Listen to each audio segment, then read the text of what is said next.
Good afternoon, everyone. It's a real pleasure to bring you today's speaker, Dr. Nana Hanson-Hall, who you'll hear more about in the introduction by Chet, our happy student moderator today.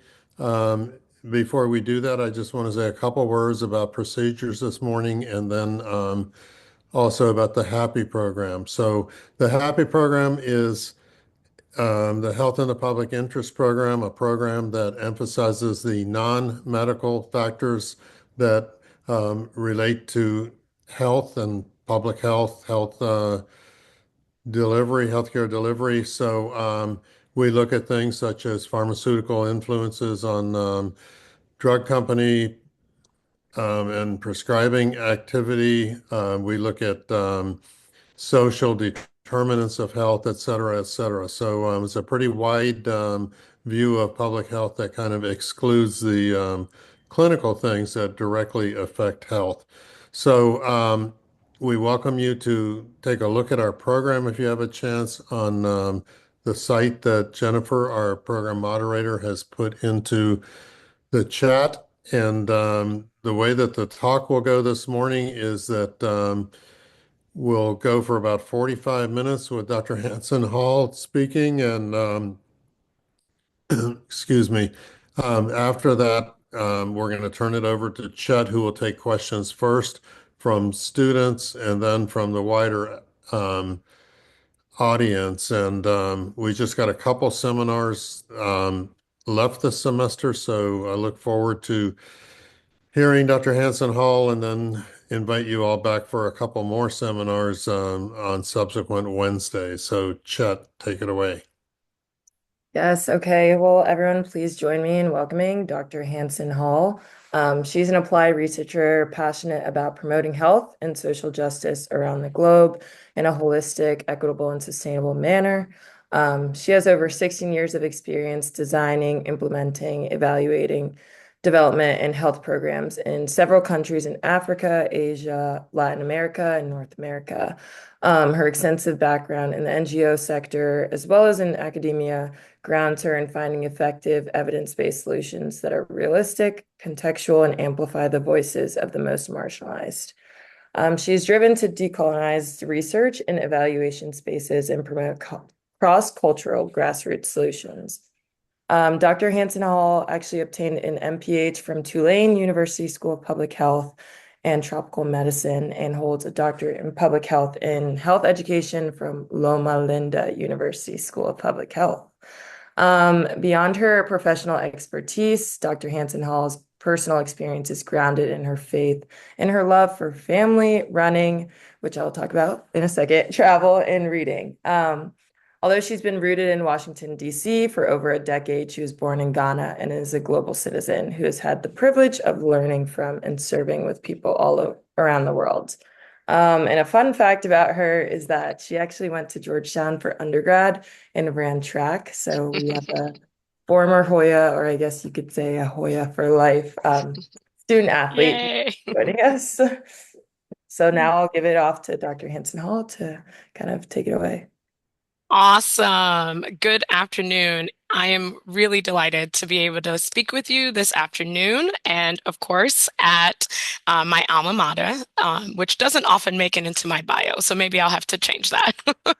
But this work is actually important to me personally and professionally, so please have your notebook and pen or your laptop, whatever device that you're taking notes on, have it ready so you can ask questions at the end. Sometimes I like to do interactive things, but since I'm going to speak, we'll do interactive through the Mentimeter platform. So I think Jennifer put the menti.com site and the code into the chat, but you can also see it on every slide. So you'll be able to hop on there and participate in some of the polling that I'll be doing throughout the session. This is me making up for the interactive that I might not do in the first 40 minutes or so. So some of you might have wondered what justice systems have to do with public health. So hopefully you'll get to see a little bit of my world fusing the two systems work together over the past 5 years or so. So we'll spend our time sort of in three buckets. The first, we'll just take a pulse a bit on who's in the room, the virtual room, shall we say.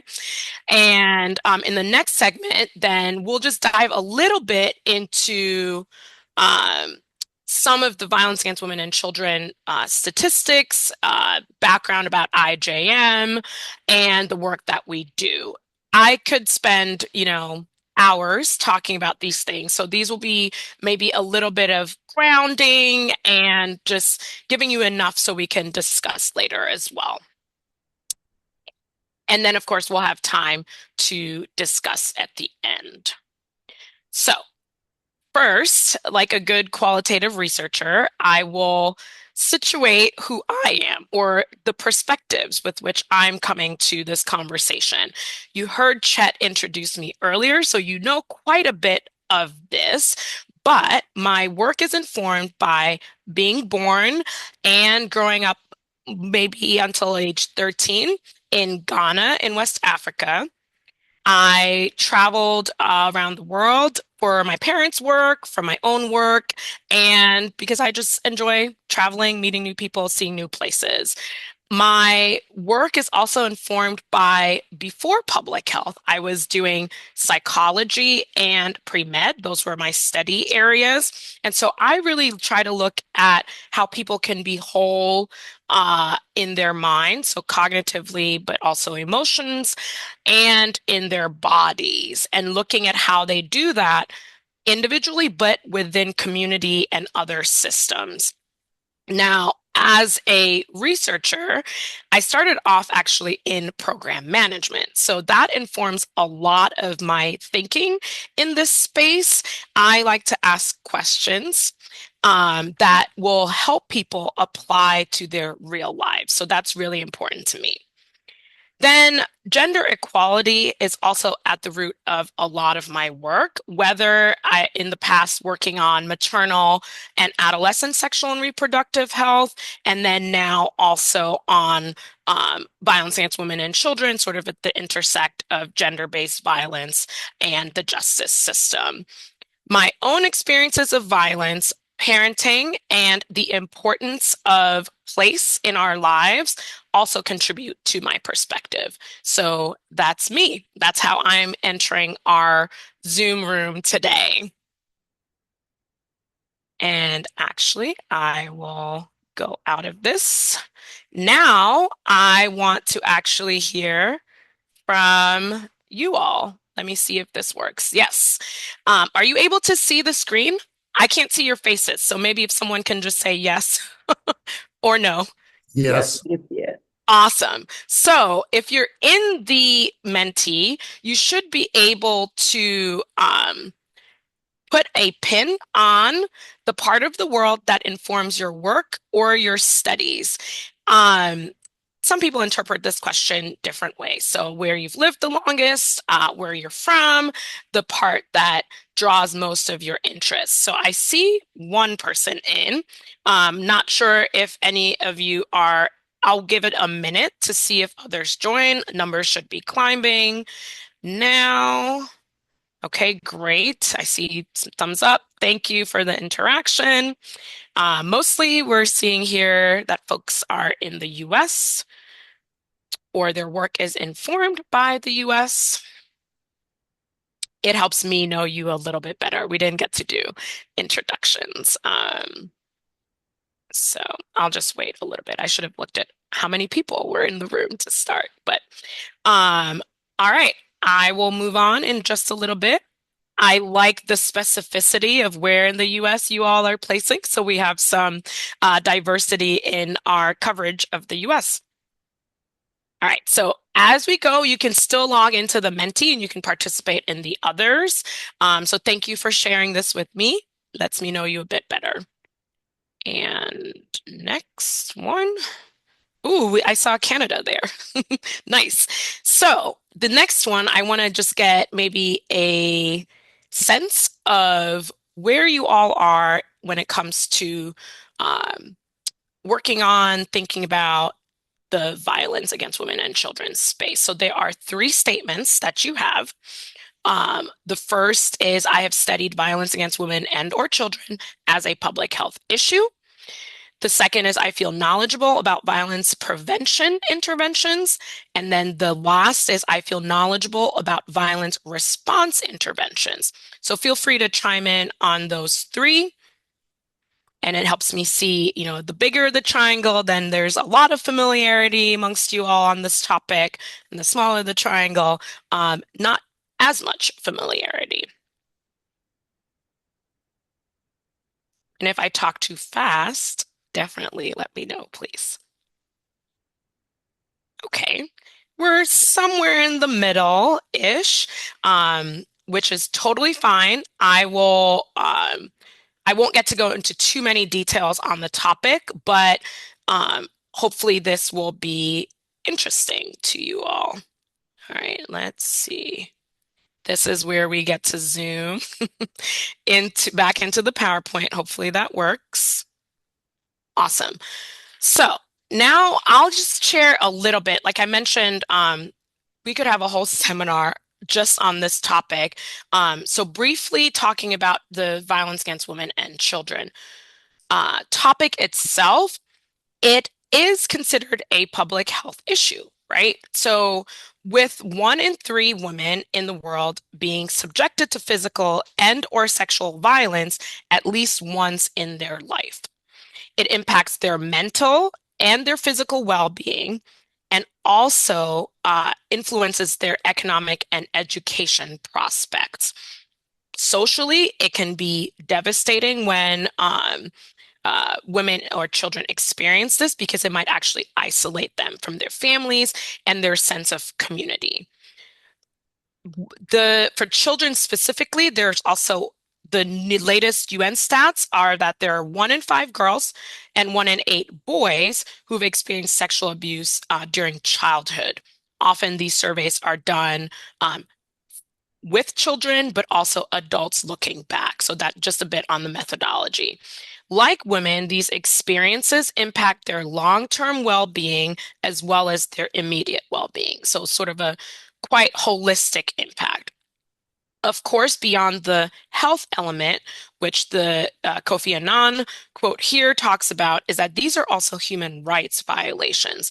So across international conventions and agreements with varying levels of enactment in the different contexts in which we work. All right. So often the organizations that work on violence will categorize themselves on these two sides, right? So the first being on the prevention side, or you would say that they are wanting to tackle the root causes of violence before violence happens. Then you have organizations, IJM or International Justice Mission, where I work, often gets categorized in the right side, the response side, meaning that we provide services once violence has occurred. Now, I would challenge that binary, right? So they're really thinking of a nexus between the two.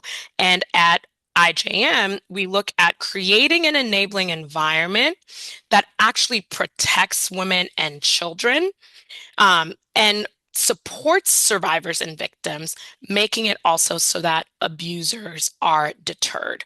We call this protection, and I will talk more specifically about what that means. So really trying to think of this as a bridge between the two and calling us into really working together across these types of organizations and interventions. All right, I'm going to exit again. I would love to hear from you all. what you would say are the leading determinants or root causes of violence against women and children. I know Dr. Myers mentioned social determinants earlier when he did the intro of the program, but I believe each of you has 3 response options. So feel free to go in and log your things that come to mind, terms, phrases, words that come to mind when you think of determinants or root causes of violence against women and children.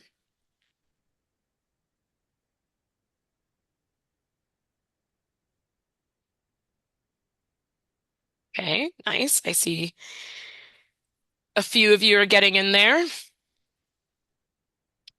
So in the word cloud, excuse me, we're seeing a few things. We'll see if they shift. Poverty, culture, lack of education. Those seem to be the big ones. Keep going if you're still entering. Societal norms, education, toxic masculinity, mental health issues.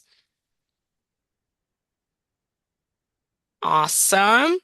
Social stigma. Looks like lack of education, poverty, and culture are remaining, and they're cultural coming up as well. Lack of legal action. Thank you. I see that. Ego and insecurity. Awesome. All right. So we're going to keep going. I wanted to just, see where you all were at thinking about this. And in a little bit, I'll share with you the problem analysis that we did in the Violence Against Women and Children portfolio at IJM. All right. So let me attempt to go back again. This does seem to be working well. All right. So back to the bridge. We talked about that. All right. So for IJM, who is this person? That's actually our CEO, Gary Haugen, in this picture. But who are we as an organization, right? I will talk about our theoretical underpinnings and then also some of the practical applications of our work. And of course, you're welcome to check out the website to learn a lot more. I'm focusing today on the Violence Against Women and Children portfolio specifically. So the country flags with the yellow or orange tags, mostly in Latin America and in Africa, Uganda and Kenya specifically, and then Northern Triangle and also the Andean community in Latin America. But IJM as a whole actually is a global organization that protects people in poverty from violence. We partner with local authorities. This is really important because when we're not there, they will be there. They are mainstays in the communities. We are in 33 programs, or we have 33 programs in 19 countries. So some of our other work besides the VAWC portfolio is modern slavery, which is the red tags there. And then we also have a project in Kenya that looks at the police abuse of power. All right, let's keep going. So a big part of our work is actually our theory of change, which states that strengthening justice systems to enforce the law deters criminals and also protects people from violence. So it's important because we look at, deterrence as well as the protection side of things. So I asked you earlier what some of your what you thought the root causes of violence against women and children were. You shared that. We asked ourselves in the Violence Against Women and Children portfolio in a recent strategic planning exercise that we've been doing. What is it that prevents women from being safe, but also from seeking justice? And we have categorized it in these 3 main buckets. So I'll share one by one. First, we looked at sort of the barriers to deterrence. There's a criminal or abuser side of things, which we also want to look at. it's quite prevalent, right? I shared some statistics earlier. I think some of you might be familiar with even more stats on this. It's so prevalent that you can't prosecute every act of violence against women and children. So how do you get to deterrence? Also, the progression of violence is such, or even the cycle of violence is such that abusers can get coverage, right? Whether that's by the social norms, it's acceptable in the communities, and also by cultural norms, gender norms that influence this. So it's often more likely that women and children will not report the abuser. Additionally, we can't put everyone in prison, right? And actually, prison can be harmful for the women because they might lose the breadwinner of the family, for instance. So abusers continue to offend. In the second bucket, we want to look at victims and survivors. Maybe we can say like a focus on the women part. The last bit will be more on the children, but women or adolescents, they also face barriers to seeking justice, right? So first, the inequitable gender norms and societal norms that make it difficult for women to assert themselves, to have equal standing in the household or in larger family structures, and the dynamics in communities that just make it harder for women to, have agency and voice. Additionally, there's political will. So the structures of government, local, at state or department, and a lot of the areas we work, there are district governments as well, all the way up to the national government structures may or may not want to engage in this topic. And so the political will to address the violence may also be a barrier. And when we say government, that's multiple structures, right? So it might be law enforcement, it might be the judiciary, and so on. Additionally, even those actors within the justice system may not have the full know-how on what to do and how to best serve the victims and survivors. So that's one bucket that continues to produce victims and survivors. And then finally, a special nod to the developmental stage of children. So there are certain barriers that prevent them from reporting. So often young children may not have the right words to describe their violence that they experienced. They may delay in reporting, sometimes by several years and even into adulthood. So that can make it challenging to move cases forward or to seek justice. They are also impacted by the same norms that are that the abusers and the adults or adolescents experience as well. Those norms might minimize the seriousness of it, and they might be dismissed. It's not that big of a deal. They are important to us, so we're not going to report them. Let's just try to remove you, or let's try to work around this. Similarly, they can face threats, right? If there are power dynamics, based on who the abuser is, they might be threatened with on their own safety or their family's safety, and so they may not want to report. The jurisdiction element is also like when things happen, when violence occurs, sometimes it occurs in the home. Most often it's the offender is someone known to the child or the individual.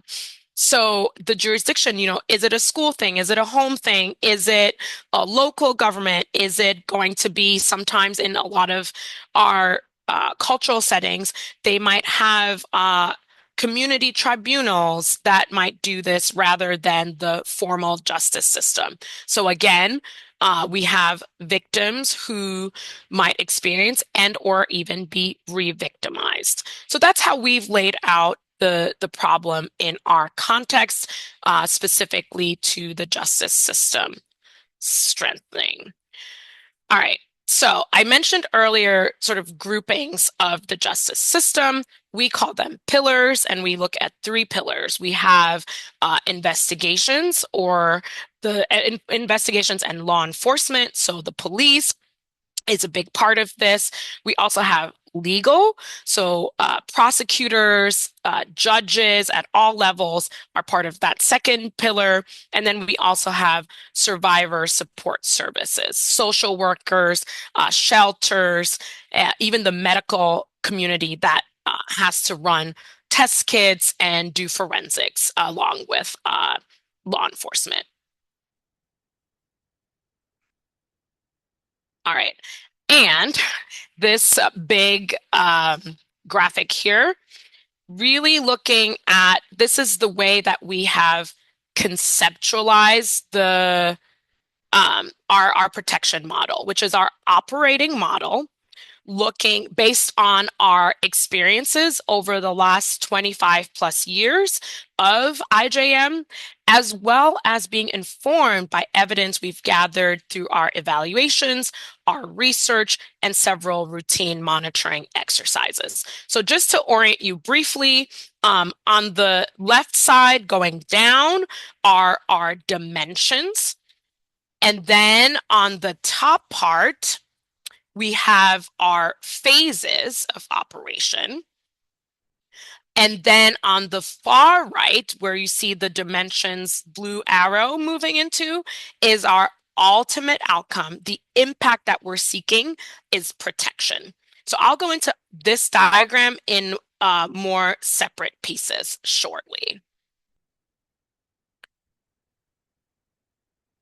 Okay, so for the dimensions, I'll take them one by one. In the casework dimension, we're actually looking at whether our pillars, the actors in the three pillars, can cooperate, work together on the cases, making sure that the survivors can have access to services, but not just any services. We want the services to be trauma informed. So when a police officer is taking the report for a woman who's reporting intimate partner violence, we want there to be privacy. Can she file that report in a space that is protected, where she doesn't feel she is going to be overheard, etc.? Can there be compassion from the lawyers who will be accompanying her to court, for instance, right? So we want to make sure that all of the technical experts are also working in a way that is safe for the victim and survivor, and ultimately helps them get quality legal support. For capacity development, now, all those actors have to do the work, right? They have to have not only the physical tools to do the work, they need to have the capacity to be able to do the work. So we provide trainings, working with the national organizations that work with these actors. So it might be the Police Academy or the legal training institutes, etc., to help them really be excellent at what they each do, and then finding alignment across their agencies, because cases will be affected by all the areas and the services. We want to make sure that these are provided in a sustainable way, right? So it has to be at a good system level. So it's not just a few survivors that come in and can access this, but it's available across the board equitably and in a sustained manner. For our next one, data management, which is one of my favorites, obviously biased, being that I'm on the research team at IJM, we want to make sure that all the work that the actors are doing is propelled by strong evidence. For our legal pillar, especially, a prosecutor can't move forward without good evidence. Likewise, we want the agencies, when they are working together, to be able to share high quality data.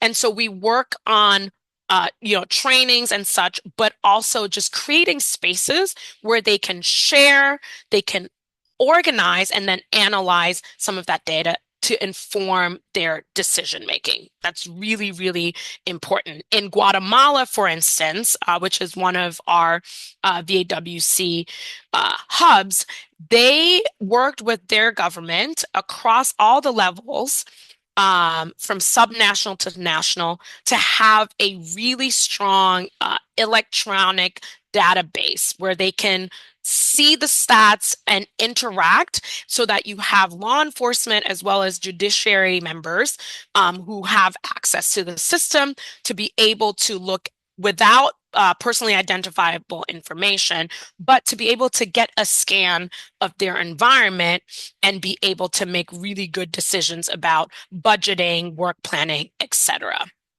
So that's just one concrete example. We also work with local survivor networks in each country. It's really important that the survivor voice is at the table when tools are developed, when trainings are happening, when even in, say, we'll have survivor leaders who run the survivor networks, will sometimes accompany a victim or a survivor to court. This is really helpful in providing confidence and emotional support, along with the social workers and others who accompany the survivors. But they are really important in leading the in leading the movement against violence, and really informing at a high level government strategies. This is a picture of several of our survivor leaders who actually were on the Hill and were advocating there directly. So this impacts their local settings, their regional settings, and then at a global level as well. We also want there to be community engagement. Remember, I was talking about the social and gender and cultural norms that might impact the occurrence of violence. It takes the entire community to not only prevent the violence or create the enabling environment that makes it safe for individual women and children, but also to go ahead and then report the violence and go through the entire justice process, which often can take time. So we want the communities engaged. We do community awareness alongside of implementing partners and government actors, so that they can be able to actually act on these things and be supportive. All right, let's see here. Almost there. I mentioned with the survivor networks advocacy, right? We want to be able to not only have the survivors advocate, but have the actual justice system actors themselves taking strategic action to change the policies, the standards, the practices, and the programs of the government. We can't come in and say, you have to do this. This has to take their own will and is really directed by our partners on the ground. And that advocacy is essential for all the work that we do. All right, now going into the phases. Excuse me. Let's see, let me check my time. Okay, I'm still good. So we have 5 phases from when a program is scoped until it's complete. Programs sometimes have a collection of projects, but that's just our internal IJM sort of structuring. But in our first phase, we might be working on initial engagement. So, this is IJM, this is the work that we're doing. Sometimes we might be connected to a government from a referral. They're interested in understanding more the work that we do, or are raising an issue in a forum where we sit and want to move forward with the work. So in this case, their engagement with the key stakeholders across the 3 pillars that I mentioned, right? It's really about awareness and commitment. All right, this is what it is. These are some of the statistics in your setting. Are you committed to protecting your most vulnerable people? From there, we go into collaborative action, which is phase 2. So the government actors themselves are taking steps to organize and collaborate, right? So they have solid plans and they're starting implementation. You can actually see some of the change happening in phase 2. In phase 3, that change, right, is actually translated into improvement to the response. So each case that comes up on a systemic level is now progressing with efficiency and effectiveness. Then we see systemic change where it's actually institutionalized in the public justice system. So maybe institutionalization in some settings might be there's a budget dedicated to this annually. There's a strategic plan.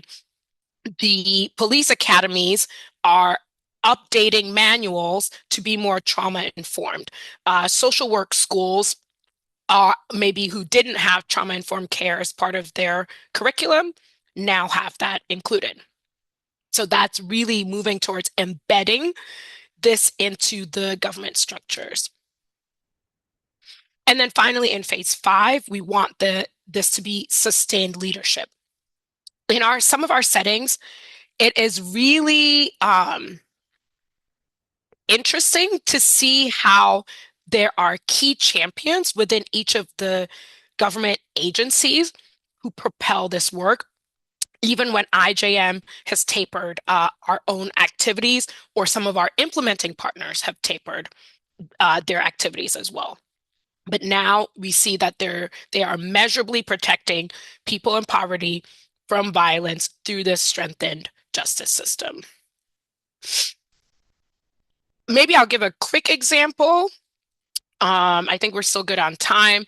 So if we wanted to look at one specific outcome, this is with the survivor leadership dimension across the 5 phases, right? So maybe first, stakeholders in an existing ministry meeting or cabinet meeting might hear a survivor's story, right? Okay, that's nice. Like they participate there, their interest is piqued. Then in collaborative action, there are actual groups, survivor groups that are being formed, right? If they have an existing global survivor network, they could join that.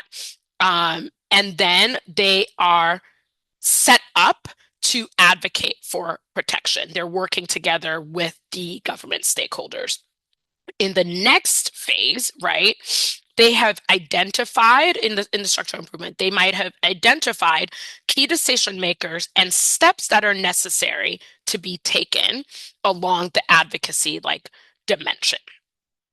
And then once you have phase 4 or systemic change, the government is actually now responding, right, by making changes to policy and standards based on the charters or the plans from the Survivor Network chapter that they've been engaging with. And then finally, the survivors are actually leading efforts to maintain government's response on a regular basis consistently to the case type. In this case, it would be the violence against women and children.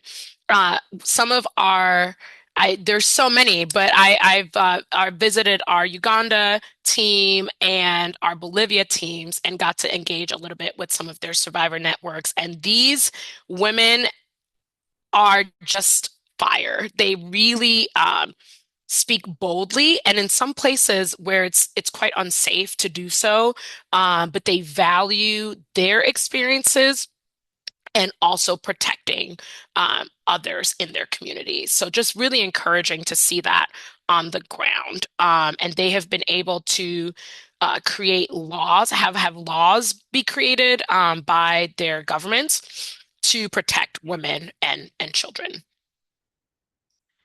All right, so I'll just quickly go through this. This is the same thing you saw earlier. If we put together the dimensions across the phases, we want to get protection ultimately. And we talk about protection in 4 domains. These 4 domains are the way that we organize this at IJM, And so here they are. Prevalence is looking at, what is the proportion of individuals who are experiencing violence against women and children. For us, we look at sexual violence and physical violence most often because that's what the penal codes are mostly looking at. The UN definitions, the common definitions might include things like emotional violence, psychological violence, financial violence. We don't target those specifically in our indicators because legal systems don't always have code for that. We want that to go down, right? We want prevalence to go down. We also look at the performance of the justice system, and we want that to go up. Are the actors able to work efficiently? Are they able to look at arrests, look at prosecutions in a way that actually keeps the process moving forward in a way that gets justice, and helping them sort of with the capacity bit that I mentioned earlier also comes into play here. Then we want to look at confidence. The actual actors in the justice system, are they confident in the system's efficiency, feasibility, and effectiveness? Does it do what it's intended to do? And do they perceive it as such? We want their confidence to go up. We also finally want to look at reliance. So the reliance of the communities on these government agencies. Are they saying that they will actually be willing to report when they experience violence? Will they be willing to participate in their trials once they have reported and a prosecutor has taken on the case? And once they've started the case, will they stick it out to the end?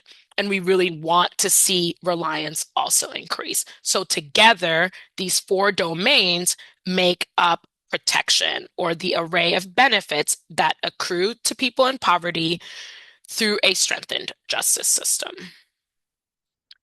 This is not based on actual data, but I wanted to be able to show you all what I just spent time talking about. Our results, low to high, and you can see that the only one, the green, this isn't an ideal situation, right? That we have prevalence going down. We can talk about it later, but in some places we found that prevalence initially increases when awareness goes up, because all of a sudden people are going to start reporting, right? So there's sometimes a bit of a uptick before the decline. And then for reliance, performance, and confidence across our 8 VAWC projects, we have sort of mixed findings on the pace of change in increasing reliance, performance, and confidence.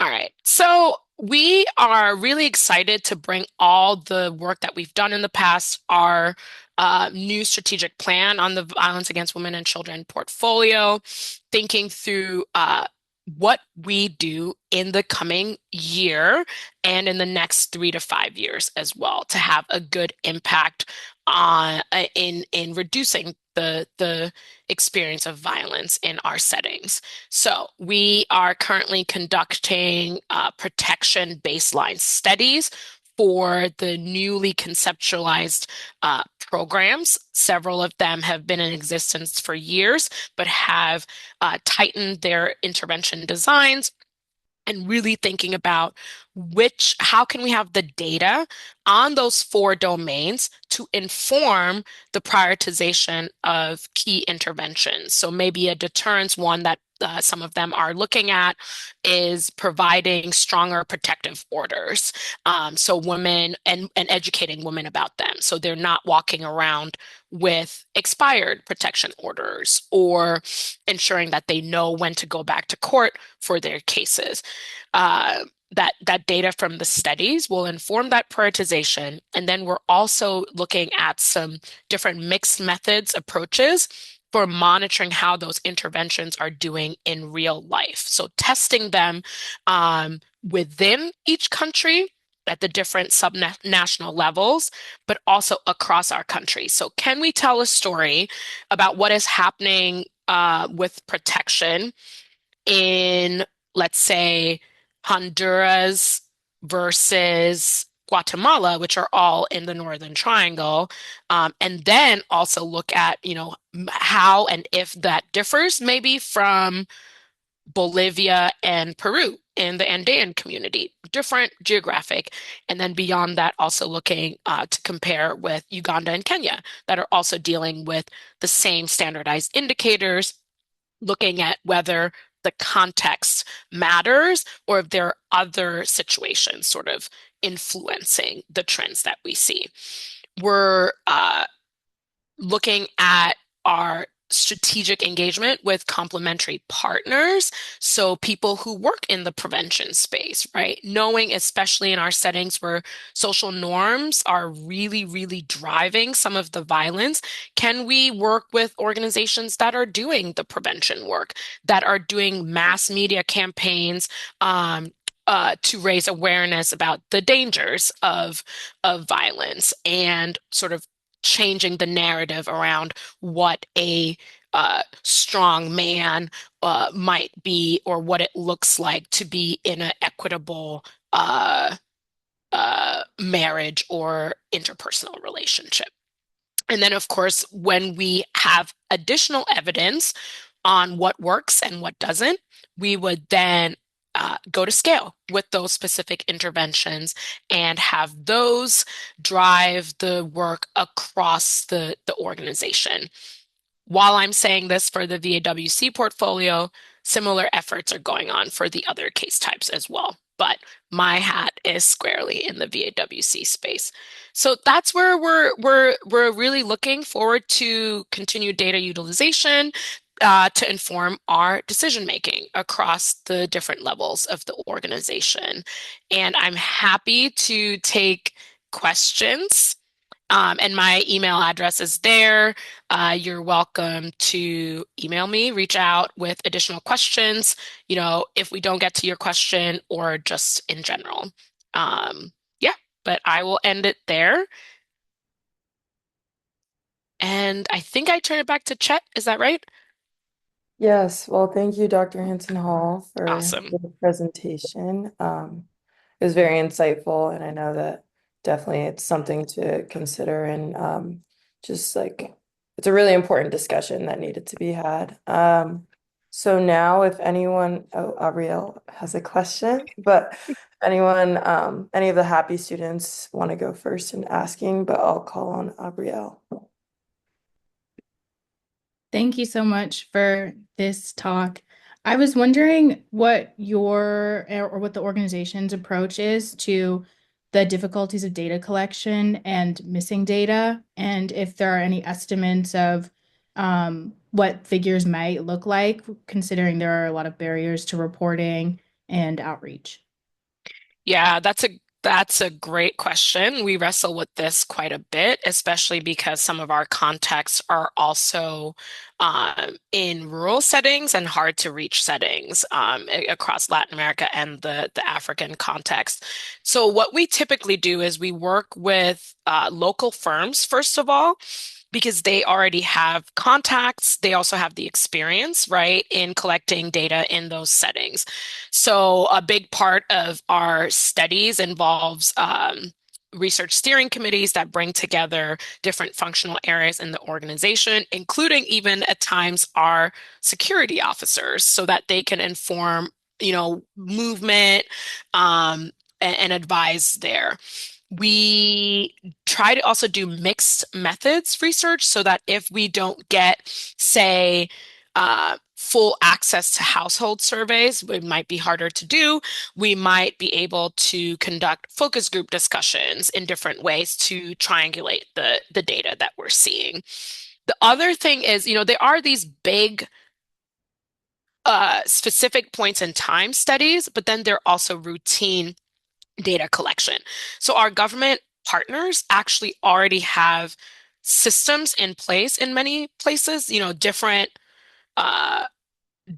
levels of feasibility or efficiency, I should say. Some are electronic, a lot are paper-based, and so some of the work is actually helping the government agencies look at what they already have and doing quality assurance through there and training them on data collection as well. So in that way, we can get, sort of the best people and the right tools. And sometimes even it comes to like timing, right? So we might not go out during an election cycle to collect data, even if it's monitoring data. We'll wait so that we can keep our data collectors safe and not bias the data. Because sometimes people think if you're collecting information on any topic during elections, you're campaigning, right? So that information helps us get as best as we can with the data. And there's a lot of cleaning that happens with the data, typically live in the field. So there's a lot of spot checking to make sure that are all the things filled in. We use ODK and several other platforms where people, like the enumerator, can't skip the question, for instance. And that's even before you get to the analysis point. Does that help? Yes, thank you. Awesome. Katie, I saw your hand. What's up? Hi, this has been really interesting. So I guess like when we kind of talk about violence against women and children, a lot of the times I hear it grouped, like women and children as kind of one idea. But I was wondering if you had any experience with different perceptions, like maybe culturally with violence against women versus violence against children, and maybe how you might go about addressing them kind of maybe more individually, or is there a way that you can say like, oh, we notice that this like violence against children is an issue here that's kind of maybe more prevalent and how that might change your approach? Yeah, they do get lumped together, especially for us, in other settings as well, externally. But we actually, in the strategic plan I mentioned, have talked about splitting them more intentionally, looking at the violence against women and violence against children, specifically for the reasons you talked about, the norms, but also how victims and survivors present, whether they're women and children. A lot of the intimate partner violence cases that we see are also driven by mothers, right? Mothers who try to protect their children. And there are linkages sometimes, right, in our settings. The norms are an important part to investigate ahead of time. So when the programs are scoping, they do look at statistics from UN databases. A lot of the country governments have their own bureaus of statistics, for instance, that collect some of this information. So a lot of the scoping, disaggregating by age groups, by geographic area, gives the teams a lot of insights into um, what the situation is and where and how to focus. So that's a big part of the initial work and then part of the monitoring that goes on. So there's often discrepancies, not only between the women and the children, but in certain regions. Our Latin America teams have talked about, coastal areas versus mountain areas, for instance. Like, what are the dynamics at play that influence women and children? Are children in this area at school or at home? Are they working, for instance, right? There's a labor component that can also impact their exposure to violence. So all of that does get into account. And we often disaggregate our data, not just by women and children. So, that would be 15 and above in a lot of cases, but we look specifically at like under 10, 10 to 13. In our Latin American countries, the governments look at 13 and above as women, for instance. Adolescents get grouped with women. So a lot of that disaggregation is important for program design.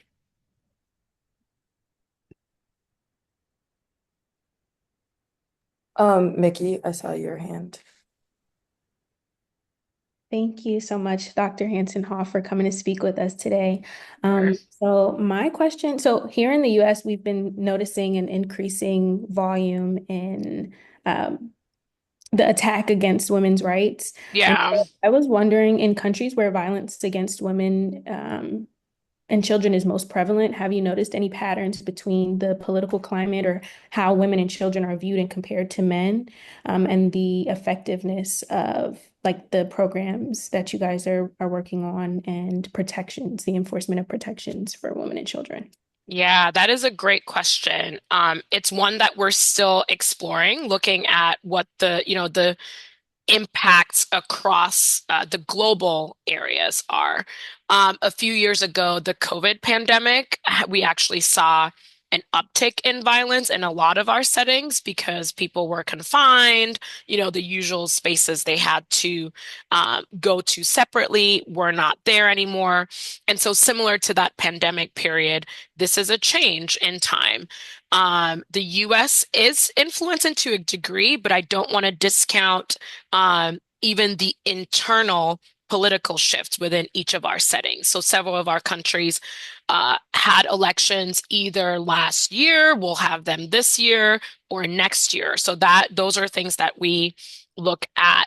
I will say in all of our settings, however, in spite of the social norms that like drive violence, there is a general understanding that women and children, especially children, are to be protected, right? It's maybe the degree of violence or the kinds of violence that are acceptable that change. We are yet to, I know like right now, there's a lot of conversation around funding for these programs and how countries themselves will work through the US change in foreign aid, for instance. But there are also other donors that are looking at how they will uh, reassess their commitments as well. So there's a lot of shift right now. And so I think our teams, we have beyond the research teams, we have program teams, we have advocacy teams, and then IJAM has these. I'm not sure if you saw them on the map slide. We also have advancement offices that interact with donors in the different countries and regions. So like our Australia team deals with like that area. The UK office deals with like DFID and others, and the governments there. So they're also looking at this, taking pulse checks and ensuring that the work we do to support survivors and the local governments can continue in a sustainable way.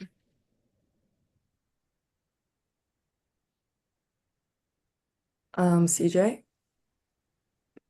Hello. Thank you so much for this. It's been really, really, really good. My I pleasure. know you are more on the side of like research and data, but I was curious to hear about how stakeholders and governments and areas with like really high levels of violence typically respond during those initial engagements. So like, do they express maybe like a strong sense of urgency, or is their response maybe more cautious, or is it very like culturally dependent? Just kind of curious what you have to say about that. It's a good question. It's culturally dependent, but there are also other factors that often come into play, right? So, for instance, how many different government agencies have to collaborate to be able to address this, right? In some countries, the governments are split into a lot of departments, a lot of agencies. In others, it's more streamlined, right? So in settings where you have maybe a smaller group of actors, you can move through engagement and like into the second and third phases a lot quicker. In settings where it's a bigger uh, infrastructure or hierarchy in the government, that might be harder. The advocacy piece, though, is super important, and the advocacy that comes from the local population. So sometimes we'll look at what are the trends in different political movements or survivor movements? What are people saying, right? And those can drive even before, let's say, there are formal partnerships with IJM. What are local people talking about? And are they nudging the government to take action, right? So because governments want to be responsive to their people, that is in their best interest, is in their people's best interest, and they really do have an interest in moving that forward. I will say this is not an example from the Violence Against Women and Children portfolio, but I also cover the Police Abuse of Power project in Kenya. In that case, media interventions were huge. We have, there were a lot of efforts to bring together different media houses and partners beyond just IJM, along with the government, to highlight these disappearances of people who reported violence, right? They might have their case and then all of a sudden they're gone. There might be an arrest on the street, and then the person being arrested might be taken to the police station and never seen again. And so there was a sort of this outcry from the public that the media was also doing. And that really broadcast showed this at a high level where different government agencies couldn't avoid it. And local people and the civil society organizations were essentially like, we don't want this, we don't like this. And government champions also came on board to say this has to change, to the point where I believe it was a couple of years ago, there was a huge case of Willie Kimani, who was one of our lawyers, and his client. They got justice in court. It was quite a few years to get there, but it often takes like local action and political will from the governments.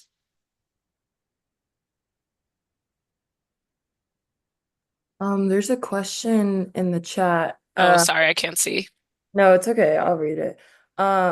Michaela had a question about community involvement. She said, given the current political climate and importance of using our voices, what are ways to get involved with these issues, whether there are opportunities through IJM or elsewhere? That is a great question. I think there are probably, a lot of ways that you could plug in.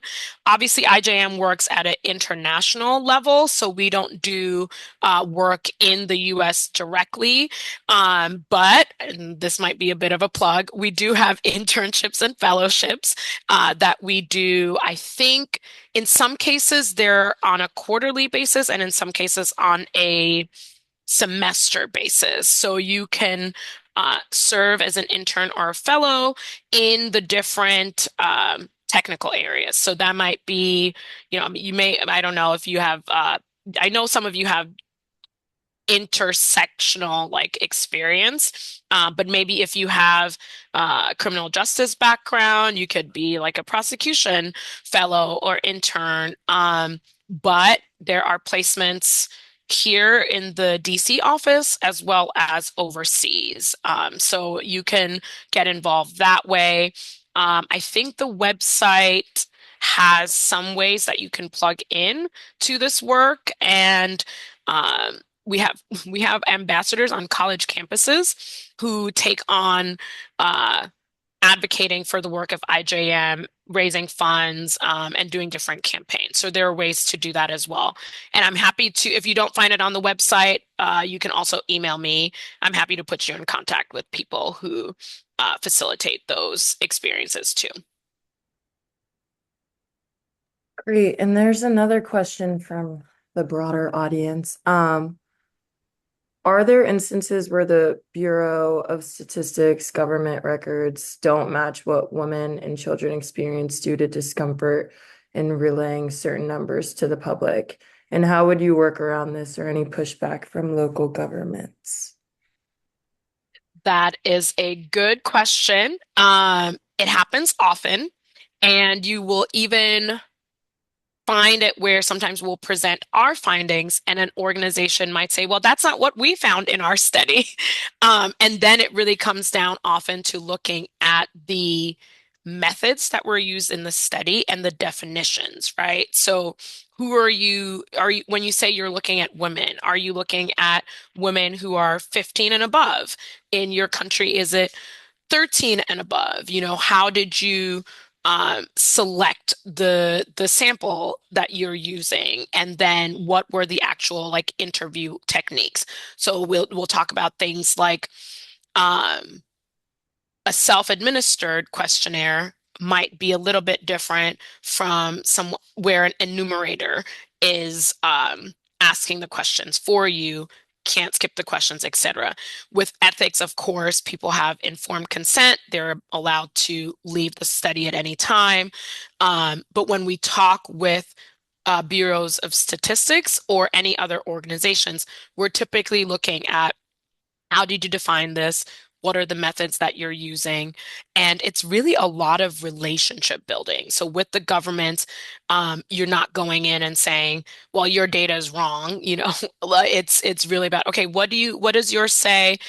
What does ours say? Let's look at this and let's dig deeper, maybe by geographic area, by age group, and look at, are we in the same sort of area, ballpark, or is it completely different? Then you have to work through like different statistical things. And something that's also important to look at is the years in which data was collected. Some of these surveys take a long time to set up. So there's a global survey known as the VAX survey, so Violence Against Children surveys. And we try to model our survey methodology to those so that it's comparable. And we can look across different settings, and we can have the same consistent methodology. If there is a local survey that was also done on violence against women and children, we'll look at that and align with that methodology as well. Because the UN system, Together for Girls, these organizations that do work on this globally are becoming more popular, more looked to, more in regard. Often they will uh, bring together governments and others in preparing for the studies in their country. So there is a bit more harmonization um, these days than there have been in previous years. So it helps a little bit there, but a lot of collaborating, discussing, and sorting it out.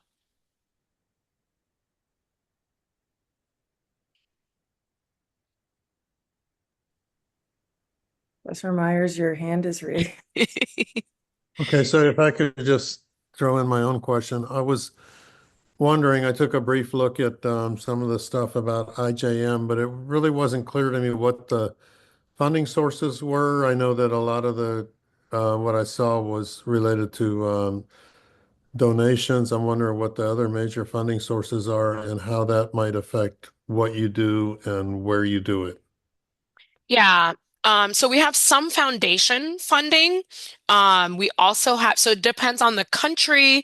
We have either foundation funding that could be individual or family foundations, as well as some USG funding. So State Department and the Office in Trafficking in Persons also funds some of IJM's work. We have we have those three case types. So it depends on what the case type is, what the location is, and sometimes what the specific issues are. So our donors, especially the individual and family foundations, they might make it restricted funding. It can only be used in this country. It can only be used on violence against children versus violence against women, or this is only designated for the modern slavery portfolio. Some people pick the country, etc. And then when it's a foundation, like Buffett or some of our USG funds, then they have very specific criteria also for, or requirements for the monitoring and the evaluation that needs to happen for it. Okay, thanks for that answer. I think I'm not asking for a comment to this, but a lot of us are concerned about what happens to various efforts and organizations in the current climate. So thank you for that information. Welcome. Any more questions from anyone?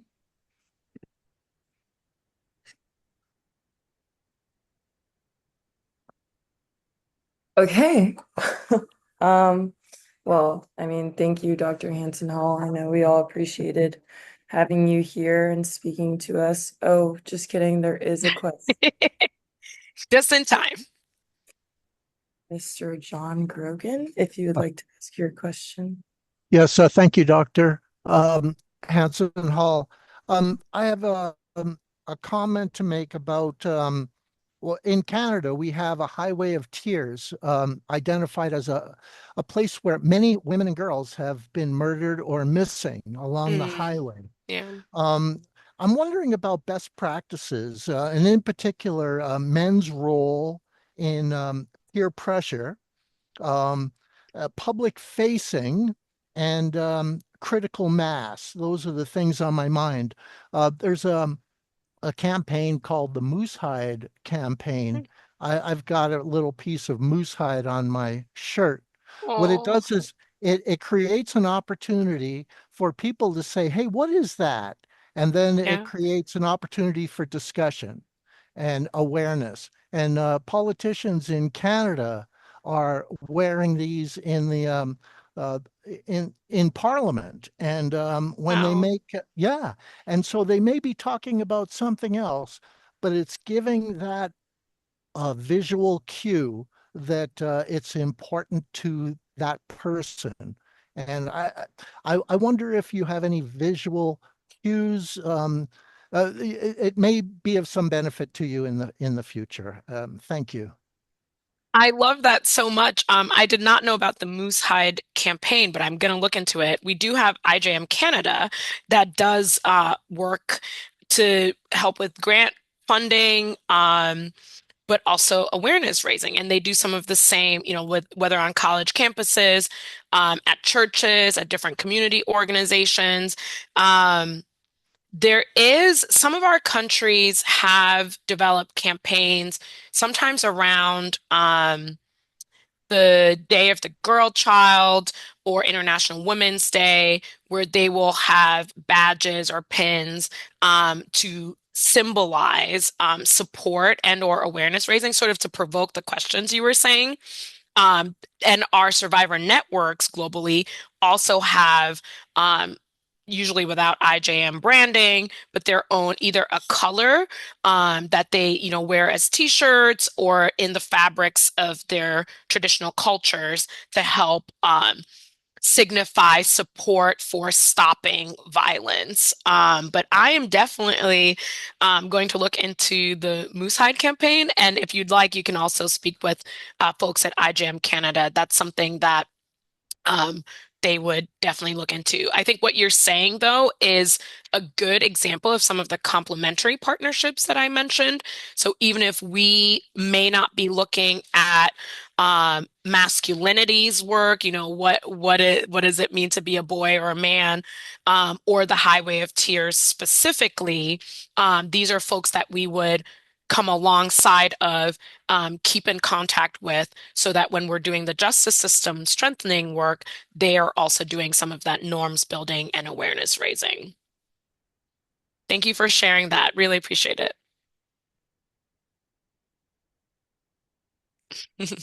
So it appears that we don't have any more questions at this point. I want to thank you, Nana, for a very stimulating presentation, and the audience for their attention and great questions. Yeah.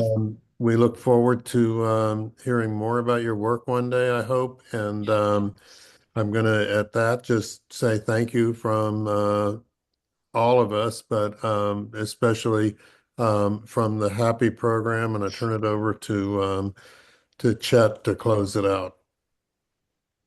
Yeah, I mean, thank you again for taking the time and being here. We really appreciate you and your work and everything in between that. So yeah, thank you. And thank you guys for having questions and being prepared. Of Thank you for having me. It's a pleasure. course.